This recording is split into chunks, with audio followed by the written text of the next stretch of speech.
Look how peaceful you are See, today. I was trying to not to make you laugh this episode. I thought I want to be Very normal. calm. Yes. And you thought. Welcome back. Welcome back to the Always Right podcast. I'm author Carissa DeLay. And I'm author Jamie Vendera. I was trying to have that. Today. I guess it was more radio voice. Yes. Like more of a narrator. Well, that sounded awful. That's a good try. That was a good one. Anyways, we are going to take this episode because this is Thanksgiving. We don't want to take your time away from your family, but we do want to do a shout out for a lot of things that we are thankful for.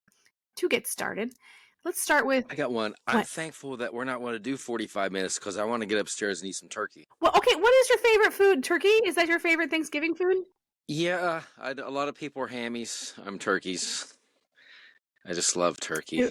Oh, we don't do ham on Thanksgiving. A lot of we people do love turkey. ham. Yeah, and you're from Southern Ohio, and you never did a lot of ham. I've had ham for Christmas. Christmas ham. No, I know people do ham for turkey or ham for turkey. Ham for Thanksgiving. I know people that do lobster and stuff and don't do any of the normal really? Yeah, they're like, I don't want that kind of stuff. So I don't want turkey. Yep. Turkey. Yep. All right. Thankfulness. All right. Who are you thankful for today, Jamie? In your author world, why are you blinking like that? I'm thankful that my screen locked up, and when it finally came back, you said, "Why are you blinking like that?" You went, because I was like, "Is he frozen?" I saw you blinking. Wow. No, I thought I was frozen too, because you're like, "I'm gonna," and then you were frozen for like 13 seconds or something. I'm thankful you're back. You're funny. Yeah, I'm thankful for Spectrum Internet. All right, let's. That didn't sound too convincing, did it? What are you thankful for? I asked you first. Oh, I'm thankful for Rich Dalglish. Honestly, he's really at the top of my list. I've grown so much as a writer, and I hated you in the beginning, Rich. You already know that, the way you did my first book, the way you did Crisis Artifact, and just gutted it, but it turned out really good. You add him sometime. Yeah, that's what you get, Rich. Bro. But the funny thing is, it didn't miss it. I read off, it was like, what did he take out? Oh, I'm redundant, like the episode we did, ages ago. No, I am thankful. Over the years, when I wanted to become an author, I've had a lot of people that led me along this lines. And honestly, the first person was Molly Burnside. I was good friends with her husband, and she developed websites, and she's like, you write a book. Well, I can dabble in that. She found Lightning Source for me. I would not be with LSI if it wasn't for her, biggest printing company in the world, So I'm glad, when we first met, it didn't go. You went and did your own thing, but I'm glad we got back together, and look where we are now with this podcast. Rich, Daniel does the interior design. I always like a tight circle, and even over the years, I've had other people come to me, I can do your interior design. I can do your website. I can do this. No, I love the family that I have. And they've always been there for me. I'm getting choked up. And no, I've been very, very lucky to put this team together, because I tried my first book. I was trying to figure it out, even as an ebook, like trying to code HTML and do all this. I'm like, this is before you could buy a PDF, or before Kindle existed. And I thought, I'm never going to be able to do this, but I have been so blessed for all of these people to fall in my life. So again, I'm thankful for Molly, for you, for Daniel, for Rich. I'm sure I'm forgetting somebody, but like the small team. So if I'm forgetting somebody, you can tell me. But I'm gonna. Huh? Okay, who am I forgetting? I'm gonna tell you. You're forgetting your wife who put up with you all these times. Oh my gosh, that's a given. You know what? Because because my husband's at my top my list. Because when I had my dream of this story, I went to him, and he's like, "Do it." He was my first and always my go-to support. So he's the person that said, "We'll write it." Okay. He believed in me before I was even doing it. So now I'm gonna get grounded, because it was when I was thankful, I was thinking professional and up in there. But no, honestly, when I first started writing my book, Raise Your Voice, she was always there. She was always cracking. But we've had some knockdown dragouts over it. And I know she didn't mean to be mean about this, but she was right. I would write, and I'd get mad, and I'd put the book away, because it took me 4 years to do Raise Your Voice. And one day she's like, either freaking finish it or shut up about it. One way or the other, like, get off your butt and finish this. And it just clicked, and it's like, okay. And I knocked it out. And then I'm always running stories by her, and she's like, yeah, because she's into a lot of fantasy and werewolves and stuff. So yes, Yeah. I'm thankful for Do my you have mom. her? Do you have her read your work? No, you know what? I'm not thankful for that because she don't. That's what kills me. It's like my son or all his friends when he's in high school is like, you take voice lessons with your dad? No, it's like when you're really close. Sometimes you don't. So Mm-hmm. I don't push her. If she's read some, if she don't want to read it, I don't push her. But she'll go read 100 werewolf books. I'm like, Wow.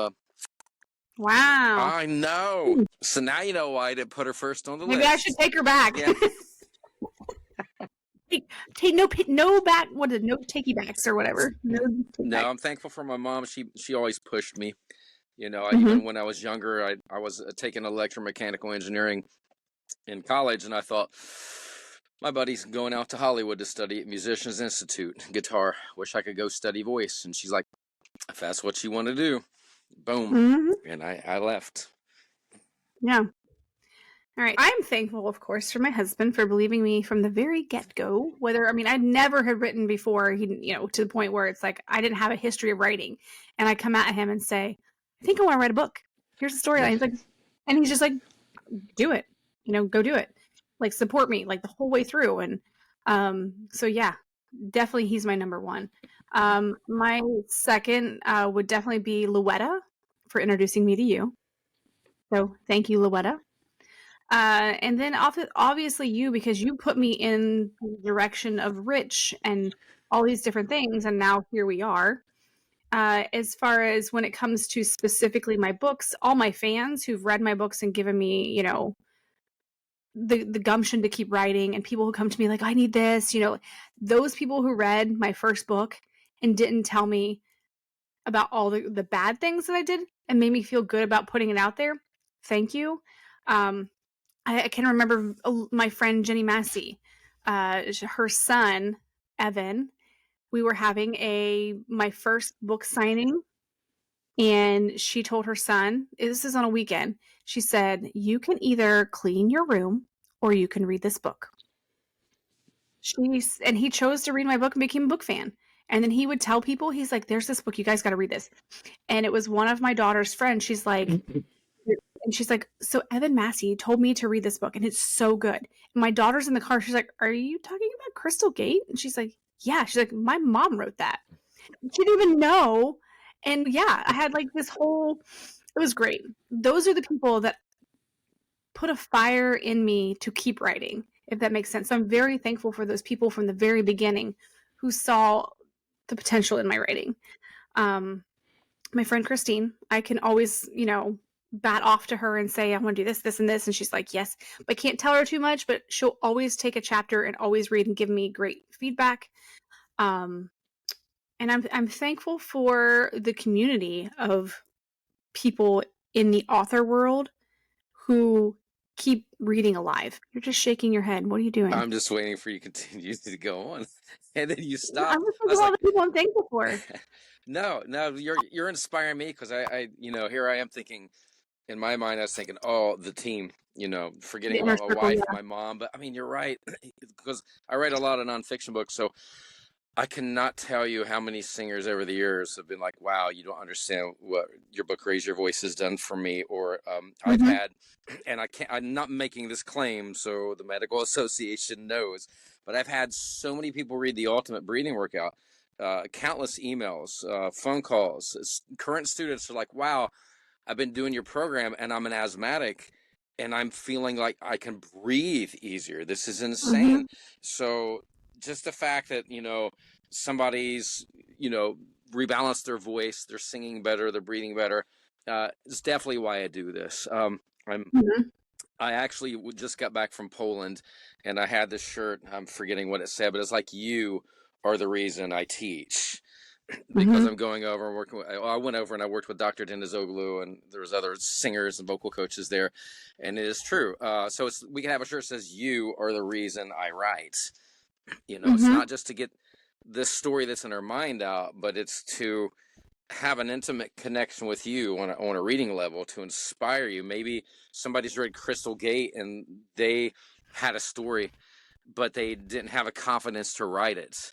but they met you at a book signing, and just one thing you said to them inspired them, and now they're becoming a writer. And we know this happens. And that actually brings me to the authors that I'm thankful for, the ones who I like to, that inspire me to write my style of writing. Stephanie Meyer, Dan Brown. Those are people that I like to read because their story structure and how they build their characters is a lot like I like to write. I'm thankful for those types of writers who inspire that it's okay to write differently. It's okay to write not like this type of person. You don't have to be a Stephen King. You don't have to be, a Nathan Hawthorne. You don't have to write everything exactly like someone else does. I'm thankful for the authors out there that put out books that are against the grain. Yeah, I wouldn't necessarily think Terry Brooks is against the grain. I mean, for somebody I'm thankful for, but but he's somebody that inspired your inner imagination to put it on page. Absolutely. I mean, so much that I don't tour with this band because we're busy, but we formed Angel Fire East, and a lot of every song we write for that band, like Forbidding or Fallen, is about a part of one of his books. So that's like major inspiration. So yes, Terry, I'm very thankful for you. Yeah, and I guess against the grain was when I'm using that against the grain. Dan Brown put out Da Vinci Code, which was kind of like very controversial, but it created this whole like whispering and talking of like, is it real? Da da da. And then Stephanie Meyer putting out diamond glittery vampires that people are like, that's not vampires. Okay. People that just write their stories, that kind of thing. I also want to thank the people who started buying books again. No kidding. People who stopped necessarily always putting it on Kindle. Not that Kindle's a bad thing. That's not what I'm saying.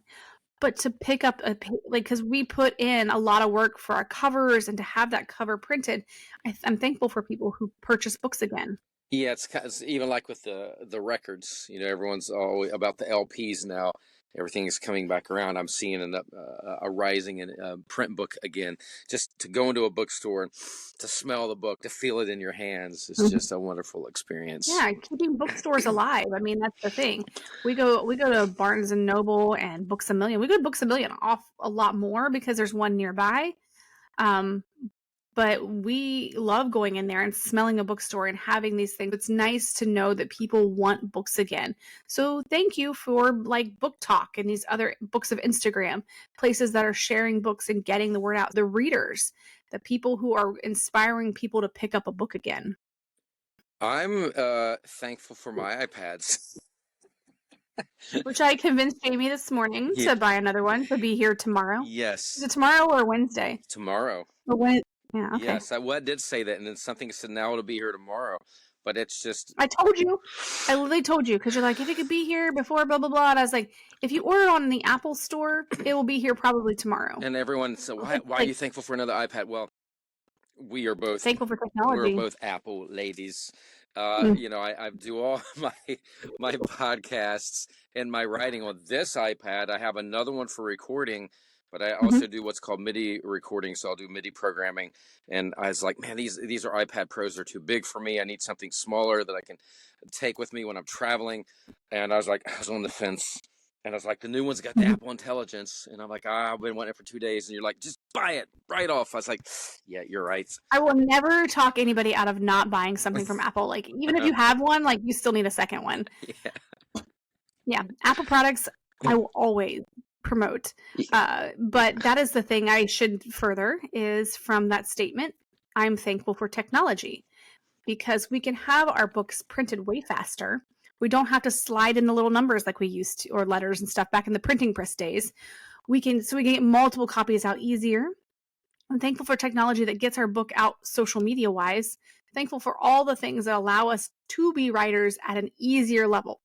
Speaking of, like you're saying, your iPad or whatever writing device you use. My first book was written on an iPad.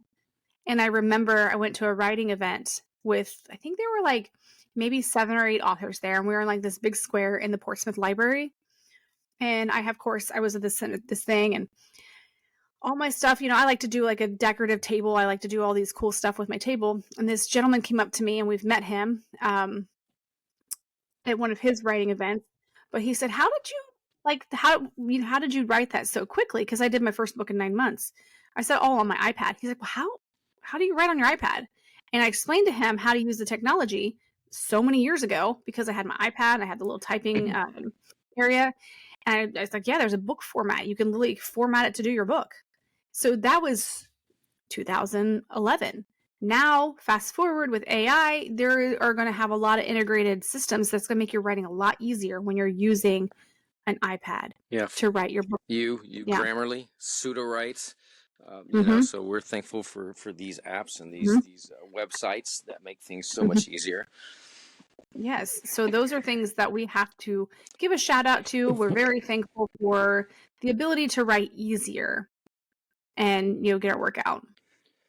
Now, since we're on apps, let me see what app I'm thankful for because we actually do this. I'm thankful for CapCuts. Honestly, because we have to put out the videos on Instagram like, hey, we have a new episode coming out this week, or check out episode this. And the technology's just exploded. It's so easy. And there's new... Well, thank you, Riverside. We'll have to do. Yes, thank you, Riverside. We're using that over other companies. Format for doing our things. But technology is advancing so much. I'm sure we'll do another one for Thanksgiving next year. And we'll be thankful for these apps that use AI to create videos based on your story. We are slowly starting to venture into that realm where, she may take a prologue from one of her books and put it in here and it spits out a mini movie. Because book trailers have been around for years. I did one for Crisis Artifact well over 10 years ago, and it's so rudimentary. But now you could almost do full-fledged movies with these apps. That is a topic we should do as book trailers, because that's something you've done, but something I have not done. I've wanted to do a book trailer, and I think maybe for Canvas I will do that. Yeah, there's a new... I don't remember what the app is because it don't load to my screen. I download. We will definitely dive into this because I'm going to start making book trailers with another service that we use, like Pseudowrite, and want them for everything. And then maybe we'll influence other authors to start doing that, or maybe we'll just build our own movie. Speaking of Pseudowrite, I also think it's necessary to thank all of our guests that we've had on. Absolutely. Our Pseudowrite guests, our authors. Dr. Dotrey. Yep. Sorry. Yeah. Dr. Daughtry. I almost said Dr. Daughtry. It's Dr. Doe Daughtry. Dr. Daughtry. Dr. Daughtry. All the authors, Catherine Horsley. We've had Jeff Rivera. We've had Danny Black. Yes. We've had Willow. So many different. We've had Allison Richmond. We've had several people on that have contributed to this podcast, coming on and sharing their stories and giving insight to other authors. We're also thankful for our listeners who keep this podcast going, give us feedback. Those who I see in the analytics that are watching every week, I can see all the numbers on there. When I go through the episodes, people that are subscribing to us on YouTube, thank you.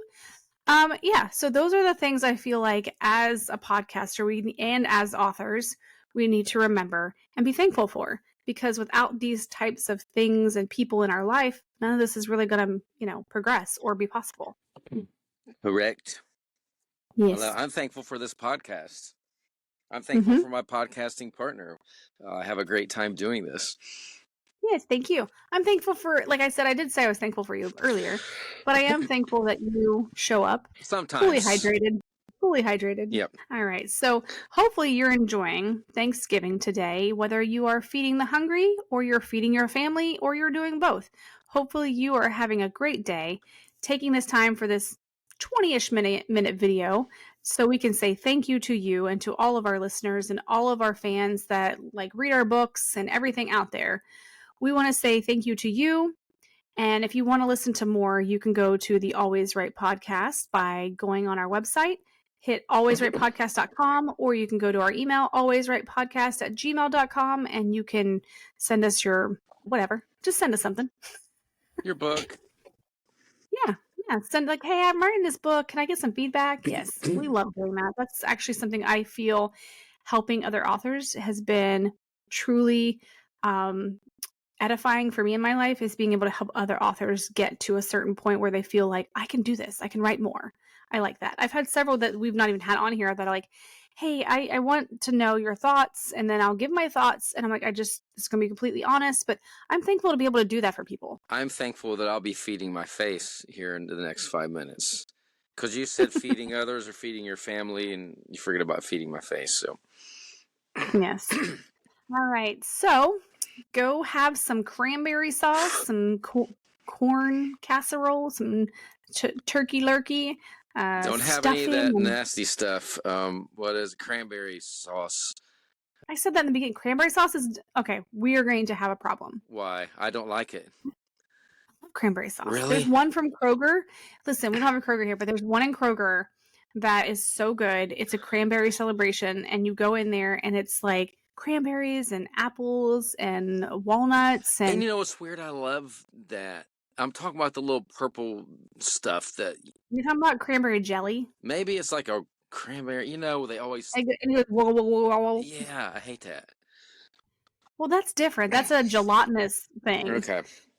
No, you need to try the cranberry salad. Well, no, I can dig that. I love almonds. I love cranberries. Yeah, I think it's got walnuts maybe in it and like some other stuff, but it's over there at Kroger in the cheese, like the fancy cheeses, like the wine cheeses and stuff. And it's a cranberry celebration. They have it this time of year.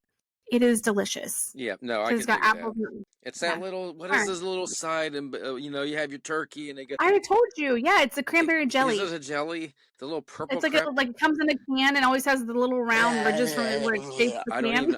I'm not feeding my face now. I'm grossed out. No. So, and I can eat about anything. So. All right, I'm hungry. All right. So. Okay. All right. Thank you again for listening. And as always, I'm author Carissa DeLay. I'm author Jamie Vendera.